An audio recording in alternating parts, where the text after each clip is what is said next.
The Western genre has experienced an unprecedented revival on the small screen in recent years, for which one talented and prolific creator, writer, director and producer is getting much of the credit. Taylor Sheridan's TV westerns have undoubtedly reshaped the landscape of the genre in its contemporary form. However, it's overreaching to suggest that the Renaissance Western series are experiencing on television is primarily the doing of Sheridan and his projects. In fact, this renaissance was already happening before he entered the scene, and would have continued to happen with or without him. Some of the best Western shows of all time have been released over the past decade and a half, and most of them have nothing to do with Taylor Sheridan.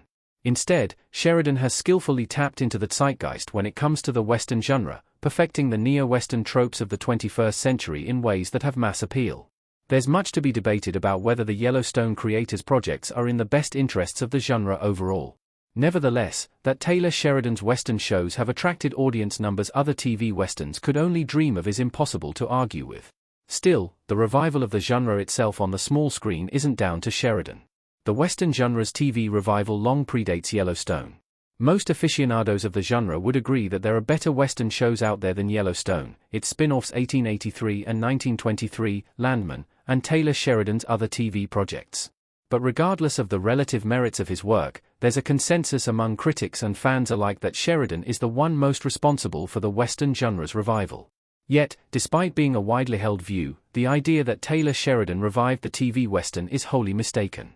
The trend of Western TV shows gaining traction and raking in more viewers than the genre had seen in decades long predates the debut season of Yellowstone, which was Sheridan's first small-screen project.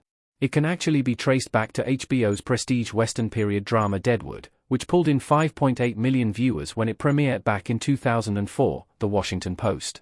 This figure was the highest for a series debut on the network at the time, and quickly secured Deadwood a second season. After a few years of Deadwood blazing a trail, other prestige Western dramas began to follow suit. First, there was Fox's Justified in 2010, before the cable networks AMC and A&E got in on the act, releasing Hell on Wheels and Longmire, respectively. By the time Yellowstone came around in 2018, the Western genre's TV revival was already well established. Justified and Longmire were the first truly neo-Western TV shows. Some viewers and genre specialists may point out that the likes of Deadwood and Hell on Wheels are dramas set in the Old West, whereas Yellowstone is a neo-Western set in contemporary Montana. But Taylor Sheridan wasn't the first person to create a successful neo-Western TV series, either. He was beaten to the punch by several years, in fact.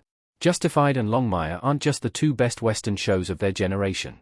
They're also the first true examples of neo-Western TV shows.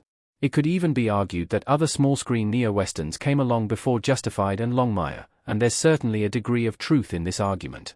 Technically, the first neo-Western TV series was Cades County starring Glenn Ford, which was set in the American Southwest in the year it first aired on television, 1971. However, it was still the age of classic TV Western when the show first appeared, and, despite its contemporary setting, Cades County was stylistically similar to classic Westerns like Gunsmoke and Bonanza. Meanwhile, the 90s series Walker, Texas Ranger starring Chuck Norris might have been set in the modern day, but it was more of a cartoonish pastiche of classic westerns blended with martial arts genre tropes than a true neo-Western show.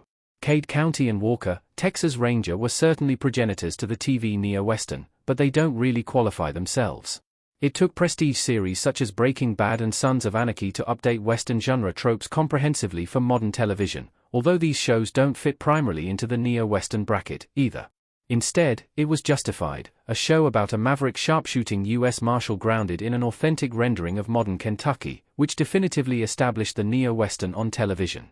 Taylor Sheridan did bring neo-Western TV shows to a wider audience.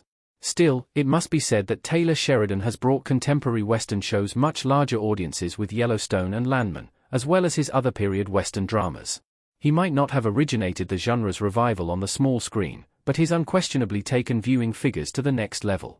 Neither Justified nor Longmire could boast anything like the record 16.4 million viewers who tuned into Yellowstone's finale in 2024, let alone the lesser-known Western series which followed them in the early 2010s. Even Deadwood at its peak never got close to these numbers. The overwhelming success of Yellowstone has made Taylor Sheridan one of television's hottest properties, as studios look to churn out series upon series of his creations in the Western genre. Naturally, then, the shows which paved the way for Sheridan's success, as well as those currently rivaling his latest releases, are increasingly being pushed to the margins. The Western genre needs more TV shows outside the Taylor-Sheridan universe. The shared universe of Taylor-Sheridan's Western TV shows is rapidly expanding, with not one or two, but 3 Yellowstone spin-offs currently in the works, in addition to the 2 which have already been released, and Landman's renewal for a second season.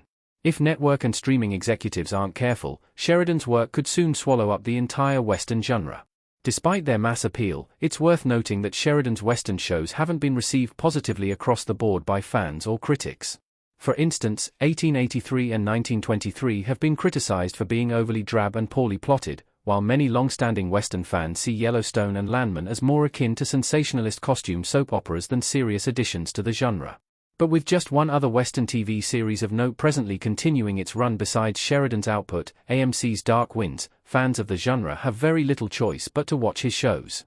Netflix's 2025 miniseries American Primeval was a welcome release earlier, and many viewers are looking forward to the next installment of Kevin Costner's Horizon saga arriving on HBO.